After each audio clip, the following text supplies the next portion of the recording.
Alhamdulillah Rabbil Alamin alladzi at'amana bi ni'matil iman wal Islam.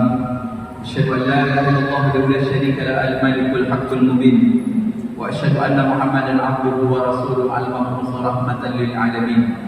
Allahumma shalli ala Muhammad wa ala alihi wa ashabihi wa man tabi'ahum bi ihsani ila yaumiddin, amma ba'd. Hadirin hadirat Bapak Ibu sedang jemaah yang berbahagia, bersyukur kita kepada Allah Subhanahu wa taala dalam limpahan rahmat karunia-Nya siang yang berbahagia ini. Alhamdulillah dengan izin Allah dipersuakan kita kembali di tempat yang mulia ini, dan mudah-mudahan tentunya seluruh amal ibadah yang kita lakukan diterima oleh Allah Subhanahu wa taala. Salawat berkuraikan salam dan curahkan pada baginda alam Nabi Muhammad sallallahu alaihi wasallam. Mudah-mudahan tentunya kita berharap menjadi bagian orang-orang yang mendapatkan syafaatnya. Hadirin Bapak Ibu sedang jemaah yang berbahagia, pada kesempatan siang yang singkat ini kita akan berbicara tentang pengaruh makanan terhadap kehidupan kita. Sidang jemaah yang berbahagia, salah satu di antara perintah yang diberikan oleh Allah kepada kita untuk menikmati seluruh rezeki yang datang kepada kita dengan cara yang halal. Maka di dalam doa yang selalu diajarkan oleh Nabi, Allahumma qini bihalalika an haramika. Ya Allah, cukupkan kami dengan rezeki yang Engkau berikan dengan yang halal, dan jauhkan kami dari yang haram. Wa aqdini bi fadlika amman siwaka. Dan cukuplah Engkau memberikan kecukupan sehingga kita tidak bergantung kepada yang lain. Maka sidang jemaah yang berbahagia, dari doa ini Nabi mengajarkan kepada kita bahwa kita senantiasa meminta kepada Allah yang halal. Namun demikian itu jugalah perintah Allah, seraya mengatakan siapapun dan apapun makhluk yang ada di permukaan bumi ini, Allah sudah cukupkan rezekinya. Di dalam Al-Quran Allah mengingatkan kita, wa ma min dabbatin fil ardi illa 'ala Allahi rizquha. Apapun yang melata di muka bumi ini, maka Allah akan jamin rezekinya. Sidang jemaah yang berbahagia, seorang ulama bernama Abdul Abbas Ahmad bin Abdul Halim pernah mengungkapkan kepada kita, wal qalilu minal halali yubarik fihi wal haramul katsir yushabu wa yamhaqullahu ta'ala. Yang sedikit kemudian dari yang halal, maka sesungguhnya akan memberikan keberkahan padanya. Tapi kalau yang banyak tapi yang haram, maka itu akan mendatangkan keburukan. Maka sidang jemaah yang berbahagia, namun demikian jauh-jauh hari Nabi pernah mengingatkan kepada kita, lihat yanna 'alan nasi zamanun la yubalil mar'u ma akhadha minal mal aminal halali aminal haram. Kemudian kata Nabi, nanti akan datang kepada manusia di mana satu masa di mana orang-orang tidak lagi memikirkan apa yang mereka nikmati, apakah itu halal ataupun haram. Bagi mereka pada masanya yang mereka dapatkan adalah uang, sehingga mereka terhina.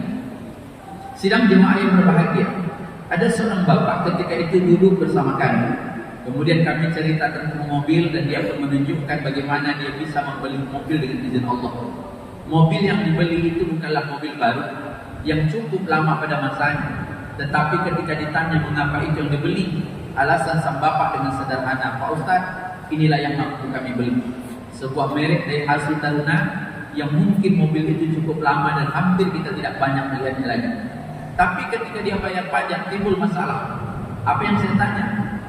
Saya tidak punya KTP pemilik, karena mobil ini mobil bekas, maka secara otomatis STNK-nya masih milik orang.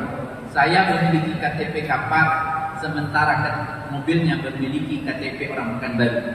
Sementara saya taat untuk membayar pajak, maka sang bapak pun membayar pajak, tapi maaf, sesuai dengan peraturan pemerintah, maka keinginan bapak membayar pajak ketika itu tertolak. Alasannya menyalahi prosedur, karena KTP si pemilik tidak dimiliki oleh bapak untuk membayar pajak. Tapi dia katakan, saya tetap juga ingin menjadi bangsa yang taat. Maka ia akhirnya membayar. Setelah kami berbincang bagaimana bapak membayar, maka dia katakan, Pak Ustaz, saya mesti meminta bantu. Dalam tanda kutip meminta bantu. Kemudian saya bertanya, berapa bapak kasih? Dia minta 750 Pak Ustaz oknum itu, dan akhirnya saya membelinya 500. Bayangkan Bapak Ibu yang berbahagia. Saya bertanya, berapa pajak mobil Bapak Ibu? Dia katakan pajaknya 1.230.000. Dan maaf, untuk oknum tertentu maka dia membayarnya 500. Hampir separuh bayar pajak. Tapi Pak Ustaz, saya ikhlas menyogoknya. Ada bukan ikhlas menyogok sekarang Pak? Anak payah dia jadi. Saya mengatakan, nah itulah kondisi. Coba kalau posisi Bapak, kita mendapatkan uang. Maaf, saya sempat bertanya apa pekerjaan Bapak. Saya panen sawit punya orang Ustaz. 500.000 itu berapa hari? Kadang-kadang 2 hari Ustaz. Karena maaf 1 ton sawit yang saya panen, kemudian sampai ke tempat timbangan itu 200.000. Jadi kalau 500.000 itu artinya lebih kurang Ustaz 2,5 ton, dan itu bisa kerja 2 hari dan bisa kerja 3 hari tergantung nanti panen. Begitulah orang yang sulit mendapatkan harta. Begitulah mereka menangis untuk mencari duit hanya untuk membayar pajak. Tapi pada satu sisi tadi hadis mengatakan ada golongan orang-orang yang tidak lagi mempertimbangkan apa yang mereka dapatkan halal atau tidak. Maka sidang jemaah yang berbahagia, coba bayangkan ketika kita memiliki rezeki kemudian tidak ada halal, kemudian kita bawa kepada keluarga, kita berikan kepada anak kita jadikan dia sedekah. Bahkan maaf kadang-kadang kita membawanya untuk ibadah. Lantas bagaimana pertanggungjawabkan di hadapan Allah? Bukankah rezeki itu sudah ada? Tapi memang ada sebagian orang yang dikatakan Nabi tadi, liya'tiyanna, akan datang pada masanya, dan itu pasti datang kata Nabi. Di mana orang-orang tidak lagi mempertimbangkan rezeki yang mereka dapatkan itu halal atau haram. Maka sedang jemaah yang berbahagia, apa yang diingatkan oleh Al-Quran kepada kita? Pertama, orang yang memakan makanan yang haram itu, maka sesungguhnya mereka telah mendurhakai Allah. Kalau orang sudah mendurhakai Allah, apa yang dia dapatkan? Ketaatan saja yang kita lakukan belum tentu juga mendapatkan kemuliaan. Apalagi kalau ada orang melanggar aturan-aturan yang Allah memang sudah tetapkan, lantas apa azab yang akan diberikan oleh Allah kepada mereka? Maka sidang jemaah yang berbahagia, apa yang diungkapkan Al-Quran dalam surah Al-Baqarah ayat 168 itu, ya ayuhan nas kulu mimma fil ardi halalan thayyib. Hai manusia, Allah tidak menyebutkan orang-orang beriman karena mencari rezeki dan muamalah dalam konteks ekonomi seluruh kita akan bekerja. Tapi Allah katakan, makanlah yang baik-baik, jangan makan yang buruk-buruk. Wala tattabi'u khutuwatis syaitan, dan jangan kalian mengikuti langkah-langkah setan. Sidang jemaah yang berbahagia, maka tadi apa yang dikatakan di awal tadi, yang sedikit itu halal lebih berkah daripada yang banyak. Bukankah kadang-kadang kita melihat orang hidupnya sederhana, tidak memiliki kendaraan istimewa, bahkan maaf rumahnya masih kontrak sampai akhir hayatnya, tapi kita menengok hidupnya senang, anak-anaknya tetap bergembira karena memang apa yang mereka nikmati itu dari sesuatu yang halal dan mereka pun berusaha untuk mendapatkannya. Sidang jemaah yang berbahagia, Ibnu Qayyim di dalam kitabnya mengatakan, setan itu tidak akan membiarkan kita larut dalam kenikmatan. Dia mengajak kita kepada kesyirikan, dia mengajak kita dalam kekufuran. Tapi pada tingkat tertentu, ketika godaan-godaan seperti itu tidak mampu menguasai manusia, maka manusia akan dibawa untuk menikmati sesuatu yang bukan hak. Yang kedua, orang yang makan yang haram itu akan membuat mereka kehilangan semangat untuk beribadah atau melakukan amal soleh. Maka di dalam Al-Quran, dalam surah Al-Mu'minin ayat yang ke-51 itu dikatakan, ya ayyuhar rasul kulu min thayyibatin wa'malu shalihan. Hai para rasul, makanlah yang baik-baik kemudian lakukan amal soleh. Maka sidang jemaah yang berbahagia, dulu orang-orang sebelum kita, kalau sekiranya mereka terbiasa sholat malam, kemudian ada yang mengganjal mereka, kemudian sulit mereka bangun sholat malam, pertanyaan mereka bukan masalah capek, bukan alarm tak berbunyi, tapi pertanyaannya, ada yang salah tak dengan apa yang saya nikmati? Maka sidang jemaah yang berbahagia, kalau hari ini kita menyekolahkan anak kita kemungkinan banyak sakit kita. Pertanyaannya, jangan salahkan obat dulu, jangan salahkan dokter yang mungkin tidak profesional.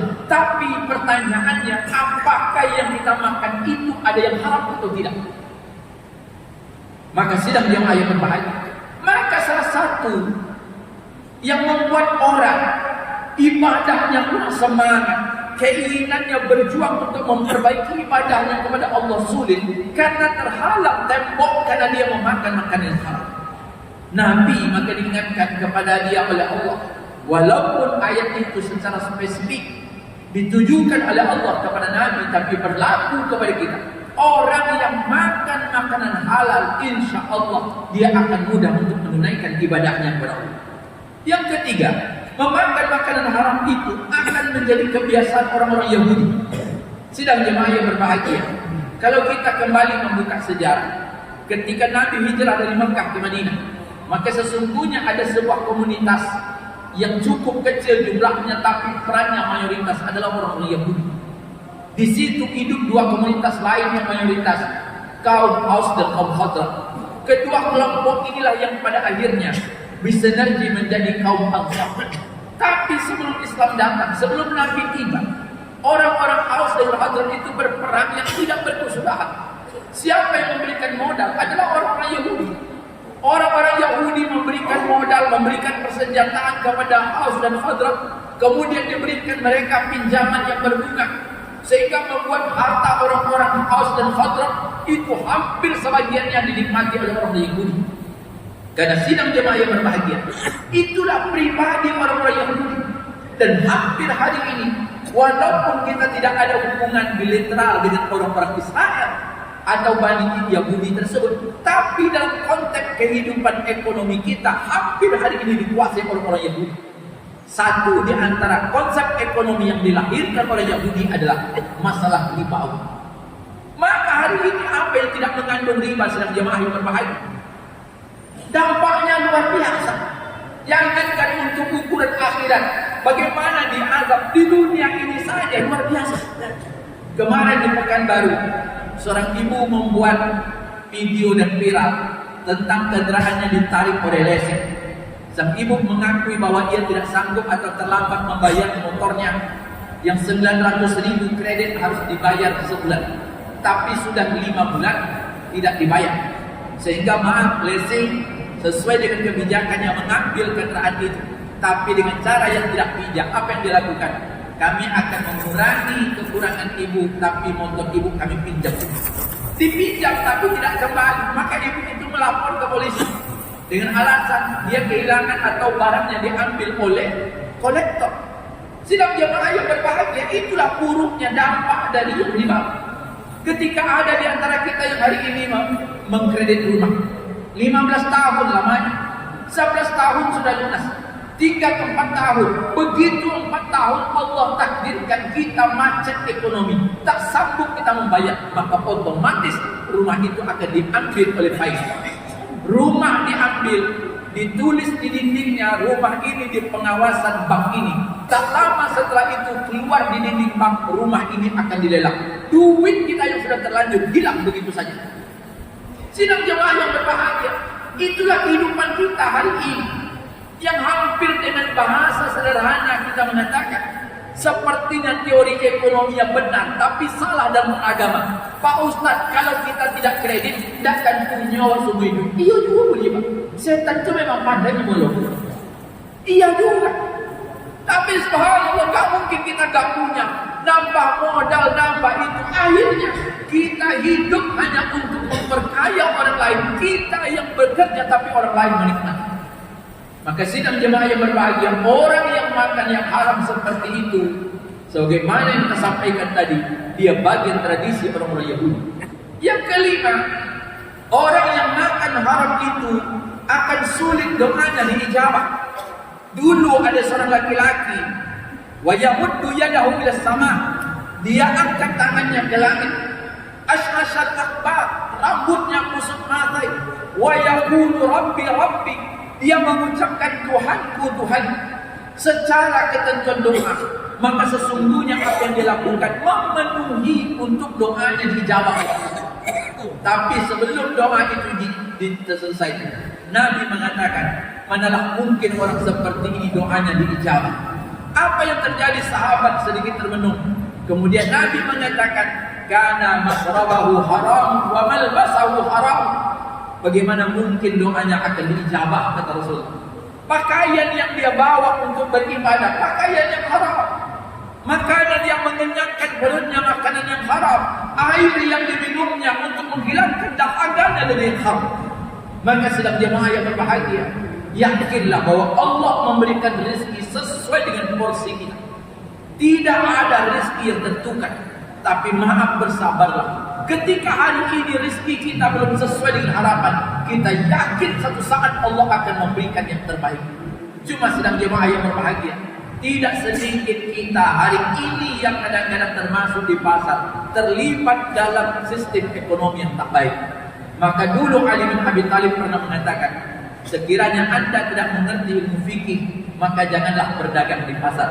Umar bin Khattab pada masanya akan selalu bertanya, apakah Anda mengerti bagaimana sistem tijarah? Karena bagaimanapun ini konsep ekonomi yang sederhana, tapi maaf, ini juga yang perlu diperhatikan. Tapi kami ingatkan, Nabi pernah berpesan, sesungguhnya pedagang yang jujur, nanti kata Nabi, tempatnya bersama kami dan orang-orang syahid di surga. Dan mudah-mudahan Allah menjadikan kita bagian orang-orang yang dijanjikan oleh Nabi. Dan mudah-mudahan kita termasuk pedagang-pedagang yang baik. Mudah-mudahan ada manfaatnya. Assalamualaikum warahmatullahi wabarakatuh.